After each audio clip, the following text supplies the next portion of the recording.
0 to 100 million in no time, written by Eric Fisher and Jim Woods। एम एक ऐसी चीज है जो हमें अपने सपनों को पूरा करने में मदद करती है। एम सेट करके रखने से ही किसी भी सक्सेस को पाया जा सकता है।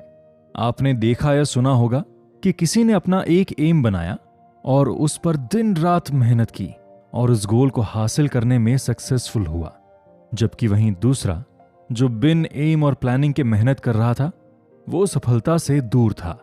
अपने एम को कैसे सेट करें और उसे पूरा कैसे करें, यही बताने के लिए कुको एफएम बाइट्स लेकर आया है ये खास पेशकश, जिसमें हम Eric Fisher and Jim Woods की book 0 to 100 million in no time में की पॉइंट्स के जरिए सक्सेसफुल बनने के राज जानेंगे।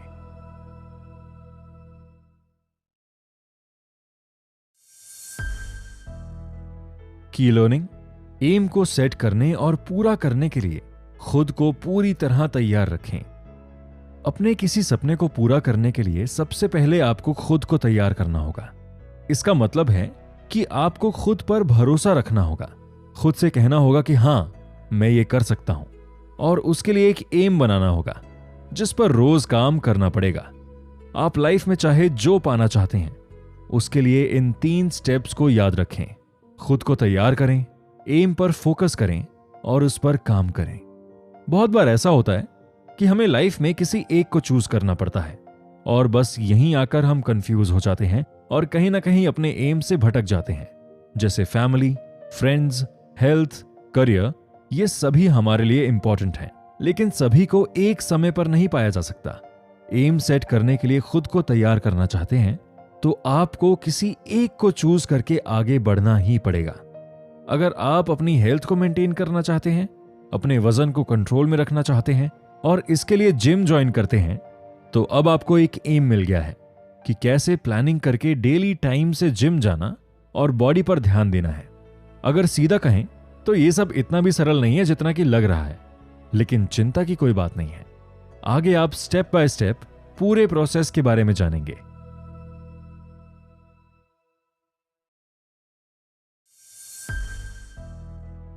की लर्निंग। लाइफ में आप किस जगह पर हैं और आपके पास कितना फ्री टाइम है, इसके अकॉर्डिंग स्मार्टली टारगेट सेट करें।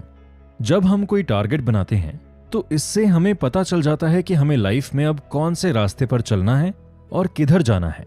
बिना टारगेट के तो हम समुद्र में बह रहे एक जहाज की तरह हैं, जिसे अपनी डेस्टिनेशन पर पहुंचने की उम्मीद तो है, लेकिन टारगेट के साथ उसे यह पता होता है कि कहां जाना है, जिससे कि रास्ता तय करना आसान हो जाता है।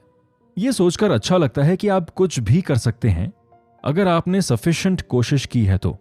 लेकिन इस बात का ध्यान रखना चाहिए कि एक दिन में सिर्फ इतने ही घंटे होते हैं, जिसमें से कुछ समय तो इंपॉर्टेंट जिम्मेदारियों को पूरा करने में निकल जाता है।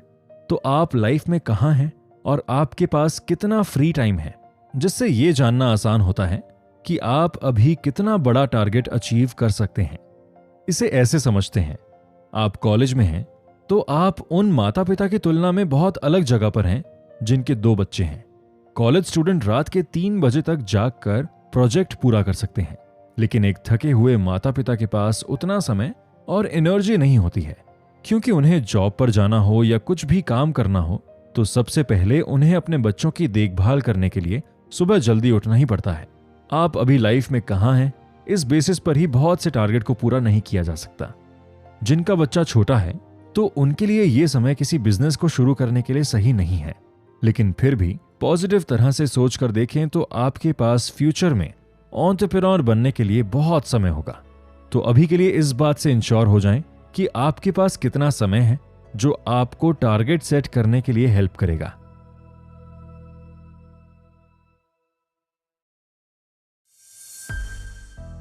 की लर्निंग। टारगेट को अचीव करने के लिए अपनी प्रायोरिटीज के बारे में सोचना जरूरी है। चलिए एक बार मान लेते हैं कि आपने सोच लिया है कि आप अपनी लाइफ के किस पॉइंट पर हैं। इसके बाद भी आप क्लियर नहीं हैं कि आपको क्या टारगेट सेट करना है। बहुत सारी चीजें हैं जो आप करना चाहते हैं, या हो सकता है वो चीजें अलग अलग फील्ड से हों। करने के लिए तो इतनी सारी चीजें हैं और समय बहुत कम। आपको पता ही नहीं है कि कहां से शुरुआत करें। चिंता ना करें, कुछ चीजें हैं जो आपको क्लियर समझने में हेल्प करेंगी। आपका टारगेट होना चाहिए आपकी प्रायोरिटीज। आप आराम से बैठें और सोचें कि आपकी क्या क्या प्रायोरिटीज हैं और उसकी एक लिस्ट बनाएं। जैसे आपकी लिस्ट में सबसे पहले आपकी हेल्थ हो सकती है, उसके बाद फैमिली, करियर, फ्रेंड्स हो सकते हैं। लेकिन एक बात तो है, हम सोचते हैं कि ये हमारी प्रायोरिटीज हैं, लेकिन क्या सच में हम उसके लिए इतना समय निकाल पाते हैं? शायद नहीं।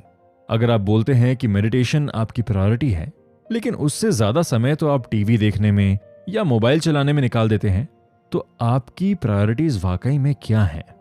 आप अपने समय को कैसे यूज कर रहे हैं, इस पर कुछ देर सोचें और देखें कि क्या यह समय आप अपनी प्रायोरिटीज को पूरा करने में लगा रहे हैं।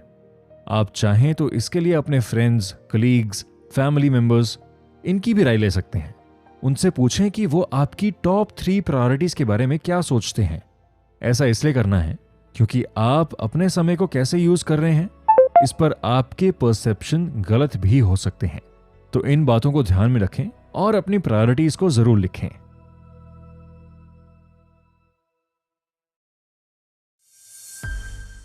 की लर्निंग, लाइफ में कहां फोकस करना है, इसे समझने के लिए अपनी लाइफ के पहियों को इवैल्यूएट करें। एक सर्कल ड्रॉ करें। अब इस सर्कल को 7 सेक्शन में डिवाइड करें।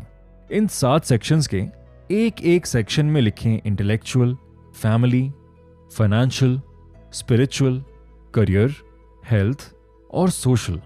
ये सातों एरिया लाइफ के सबसे इंपॉर्टेंट एरियाज हैं। इन्हें एक सर्कल में रखें। आपको अपने जीवन का पहिया मिल जाएगा। अब आपको इन सातों एरियाज पर एक ही समय में बराबर ध्यान देना है, लेकिन अभी आपका पहिया बैलेंस में नहीं है। पर चिंता की कोई बात नहीं है, अगली प्रैक्टिस में आप इनके बीच बैलेंस बनाना सीख जाएंगे। लाइफ के इस पहिए में हमेशा हम सभी चीजों पर ध्यान नहीं दे पाते हैं और किसी न किसी एक एरिया को अनदेखा कर देते हैं। ये सब एरियाज आपस में एक दूसरे से कनेक्टेड रहते हैं। ध्यान नहीं देने पर हमारी लाइफ का ये पहिया बिखर जाता है। जैसे अगर हेल्थ पर ध्यान नहीं देंगे तो पढ़ाई में मन नहीं लगेगा और थकान सी महसूस होगी। इसका सीधा असर इंटेलेक्चुअल लाइफ पर होता है। आपका टारगेट क्या होना चाहिए, इसके लिए अपने लाइफ व्हील के हर एक एरिया को अपने मन की शांति के लिए 1 से 10 तक की रेटिंग दें। आपने हर एक के लिए जो स्कोर चूज किया है उसके बारे में सोचें। उसके पास में एक छोटा सा नोट भी लिख सकते हैं। जैसे आपने हेल्थ को 2 रेटिंग दी है तो लिखें कि मैं जंक फूड खाता हूं लेकिन एक्सरसाइज नहीं करता हूं। अब आपको सबसे कम स्कोर वाले 2 एरियाज को लेना है और देखें कि इनमें से कौन सा एरिया उन संख्याओं को 10 तक लाएगा। हेल्थ पर रेटिंग देने के साथ ये भी लिखें कि कोलेस्ट्रॉल कम करना है और वजन कम करना है। ज्यादा बड़ा नहीं, बस एक लाइन से भी कम में अपनी बात लिखें। एक एरिया में सुधार से दूसरे में पॉजिटिव इंपैक्ट पड़ता है, तो सोचें कि ओवरऑल इंपैक्ट डालने के लिए आपको अपने समय और एनर्जी को कहां फोकस करना है।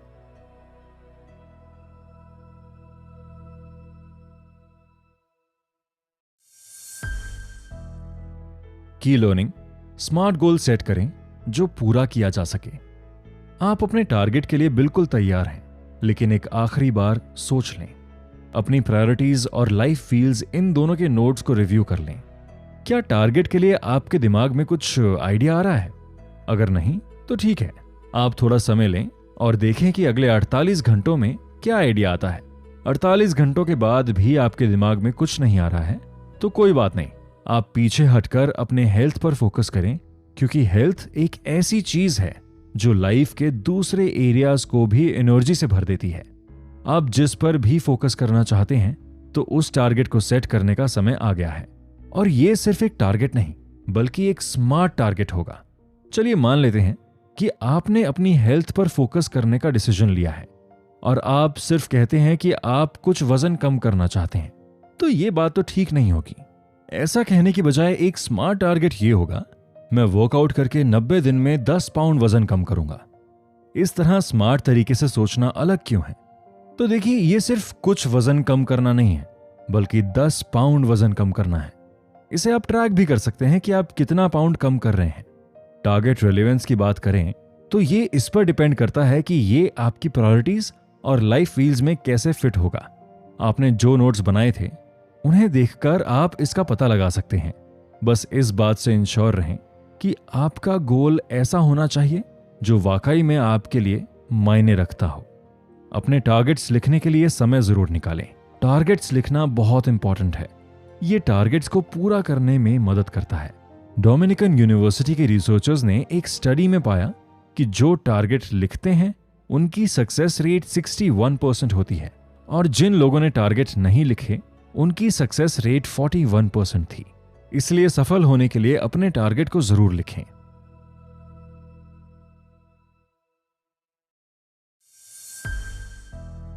की लर्निंग, सपनों को इमेजिन करते रहो और हर सफलता को वहां से चुनकर अपने गोल तक पहुंचाओ। तो अब आप पूरी तरह से तैयार हैं और आपने अपना टारगेट बना लिया है। अब सिर्फ एक ही काम करना बाकी है, फायर यानी गोल का पूरा करना। अब वो समय आ गया है जब आप अपने टारगेट को पूरा करने के लिए तैयार हैं। अपनी मंजिल तक पहुंचने के लिए कड़ी मेहनत करनी होगी और टिके रहना होगा। याद रखें, पीछे नहीं हटना है। वैसे तो टारगेट को पूरा करने का कोई शॉर्टकट नहीं है, लेकिन कुछ चीजें हैं जो आपकी सक्सेस होने के चांस को बढ़ाती है। तो आप सक्सेसफुल होने के लिए ये कर सकते हैं। इसके लिए सबसे इंपॉर्टेंट है खुद को मोटिवेट करना। कठिनाई आने पर, डिस्ट्रैक्शंस आने पर और फेलियर का सामना करने पर मोटिवेशन आसानी से खो सकता है। तो इसे किस तरह से रोकें? आपको ये पता करना होगा कि आप किस चीज से मोटिवेट हो रहे हैं। आपके लिए मोटिवेशन की कौन सी है? आपको अपना टारगेट क्यों पूरा करना है? इन सभी सवालों के जवाब आपके पास होने चाहिए, क्योंकि जब कठिनाई आएगी तो आगे बढ़ने के लिए आपके पास उतने ही ज्यादा कारण होंगे। आपको सिर्फ 2-3 नहीं बल्कि 7 कारण अपने पास रखने होंगे कि आप अपने टारगेट को क्यों पूरा करना चाहते हैं। और इन कारणों को सिर्फ सोचना नहीं है बल्कि लिखना भी है। हर एक कारण को एक अलग सेंटेंस में लिखें। आप इस तरह लिख सकते हैं कि मैं अपने परिवार के फाइनेंसेस को सिक्योर करने के लिए एक बिजनेस स्टार्ट कर रहा हूं और अपने कस्टमर्स की मदद करने के लिए एक बिजनेस स्टार्ट कर रहा हूं। इसे आप किसी ऐसी जगह पर रखें जहां आपको ये आसानी से मिल जाए। जब आपको इसकी जरूरत हो आप इसे देख सकें। आगे बढ़ने के लिए अपनी सक्सेस को इमेजिन करें। अगर आप नॉवल लिखने को अपना टारगेट मानते हैं तो अपने पास की किसी बुक शॉप पर जाएं और वहां उस शेल्फ को कैमरे में कैद कर लें। उसकी पिक्चर लें जिस पर आप अपनी नॉवल को किसी दिन दिखाना चाहते हैं। ऐसा इसलिए क्योंकि ह्यूमन माइंड बहुत विजुअल होता है। आप अपने टारगेट को जितना देख पाएंगे, फील करेंगे, उतना ही ज्यादा आपका सबकॉन्शियस माइंड ये बिलीव करेगा कि ऐसा पॉसिबल है और आप इस पर काम करने के लिए उतने ही ज्यादा मोटिवेट होंगे।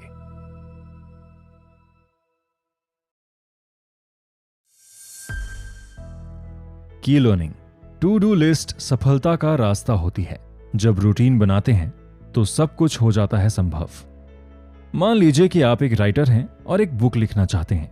जैसे ही आप लिखने के लिए अपना कंप्यूटर ऑन करते हैं तो आपको सामने बिल्कुल ब्लैंक दिखाई देता है। तो अब आगे क्या? तो 0 शब्द से लेकर एक पूरी बुक लिखना बिल्कुल इम्पॉसिबल सा लग सकता है। इस तरह की सोच टारगेट को पूरा करने के रास्ते में भी आ सकती है।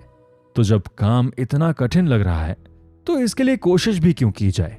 जब आप काम को शुरू करने से पहले ही हार मान रहे हैं तो इसे कैसे रोका जा सकता है? आप काम को शुरू करने से पहले उसे छोटे सब टास्क्स में बांट लें और इसकी एक लिस्ट बना लें। जो राइटर बुक लिख रहे हैं उनकी लिस्ट कुछ ऐसी होगी: बुक के लिए आइडिया डेवलप करना, रफ ड्राफ्ट को कंपोज करना, आउटलाइन लिखना, रफ ड्राफ्ट को रिवाइज करना। अगर आप चाहते हैं कि आपने जो बुक लिखी है वो बिकने लगे तो उसका पहला स्टेप होना चाहिए एक मार्केटिंग कैंपेन को डेवलप करना। साथ ही साथ अपनी टू डू लिस्ट को रिफाइन भी करते रहें। आपको खुद से पूछना है, मैं मेरे शेड्यूल के अकॉर्डिंग हर दिन कम से कम कितना काम पूरा कर सकता हूं, जिससे कि मुझे ये लगे कि हाँ, मैंने कुछ अचीव किया है और मैं अपने काम की स्पीड को बनाए हुए हूं। जब आप अपनी टू डू लिस्ट को रिफाइन कर लेते हैं तो आपको टारगेट को पूरा करने के लिए डेली का रोड मैप मिल जाता है। आपको बस इस मैप पर टिके रहना है। अपनी वर्क रूटीन को बनाए रखकर उस पर काम करने से आप ट्रैक पर बने रहेंगे। अगर यह आपके लिए काम नहीं कर रहा है तो अपने रोड मैप पर टिके ना रहें। आप फ्री टाइम में या कभी भी अपनी टू डू लिस्ट को एडजस्ट कर सकते हैं। ये बस 2 मिनट का काम है जो चलते फिरते ही हो जाता है। आपको जब पता चल जाए कि आप एक फिक्स टाइम में डेली 3 सेक्शन नहीं लिख सकते हैं तो 2 सेक्शन तो लिख ही सकते हैं। बस इतना सा पता लगाना है कि कितना काम आप मैनेज कर सकते हैं।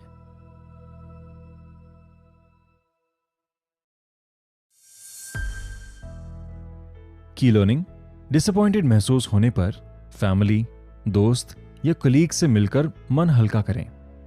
जब आप टारगेट के करीब पहुंचने वाले होते हैं तो आपको रास्ते में फेलियर और बहुत से चैलेंजेस आ सकते हैं, लेकिन ये अच्छा ही है, क्योंकि जब आप इनका डट कर सामना करेंगे तो आपको आगे बढ़ने में मदद मिलेगी। लेकिन अच्छा होने के साथ ये बुरा भी हो सकता है, क्योंकि इससे आप हार भी महसूस कर सकते हैं। अपने टारगेट को जीतने के लिए हौसला ऊंचा रखें और कॉन्फिडेंस से बस आगे बढ़ते रहें। टू डू लिस्ट को समय समय पर देखते रहें। इसमें से आपने जो पा लिया है उसकी खुशी मनाएं। बस पॉजिटिविटी के साथ आगे बढ़ें। खुद को टेंशन फ्री रखें, बढ़िया म्यूजिक का मजा लें, मूवी एंजॉय करें। वैसे तो आप सब कुछ कर सकते हैं, लेकिन जब रास्ते में मुश्किलें आने लगें तो अपनों से हेल्प लेना ही सही होता है। जो सच में आपके अपने हैं वो आपकी मदद जरूर करेंगे। जब भी आप अपने टारगेट के एंड तक पहुंचने लगें तो अपने किसी फ्रेंड को कॉल करके बात कर लें, उनसे मिल लें। फ्रेंड से आमने सामने बैठकर बात करना आपकी प्रॉब्लम को दूर कर सकता है। बस इतना याद रखें कि हेल्प लेने के लिए इतनी देर ना करें कि आपको किसी ज्यादा मुश्किल का सामना करना पड़ जाए। इसका सबसे बढ़िया तरीका है कि एक हेल्प नेटवर्क बना लें। इसमें 3 लेवल्स को आप रख सकते हैं।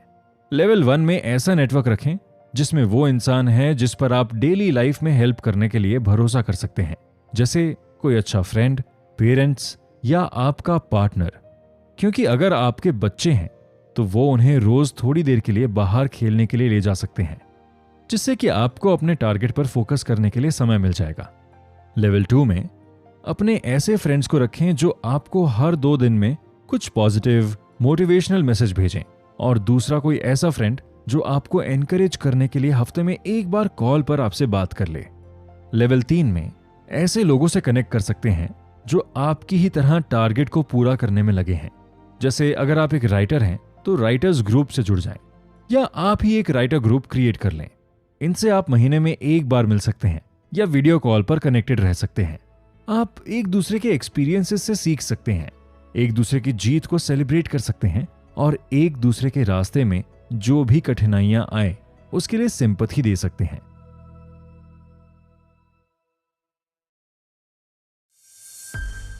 अपने गोल को पाने के लिए तैयार रहें और खुद से कहें कि हाँ, मैं ये कर सकता हूं। दोस्तों, ये इतना भी कठिन नहीं है। बस प्रायोरिटीज को आगे रखकर उनकी एक टू डू लिस्ट बना लें। आपका काम बहुत आसान हो जाएगा। आपका गोल जितना स्मार्ट होगा उतना ही जल्द आप उस तक पहुंच पाएंगे। मोटिवेशन ना खोएं, क्योंकि रास्ते में बहुत सी कठिनाइयां आएंगी। उनका सामना करते हुए बस आगे बढ़ते रहना है। और बस जब भी डिसअपॉइंटेड फील करें तो निकल जाएं बाहर घूमने और अपने दोस्तों से एक बढ़िया मुलाकात कर लें। आपको अच्छा फील होगा।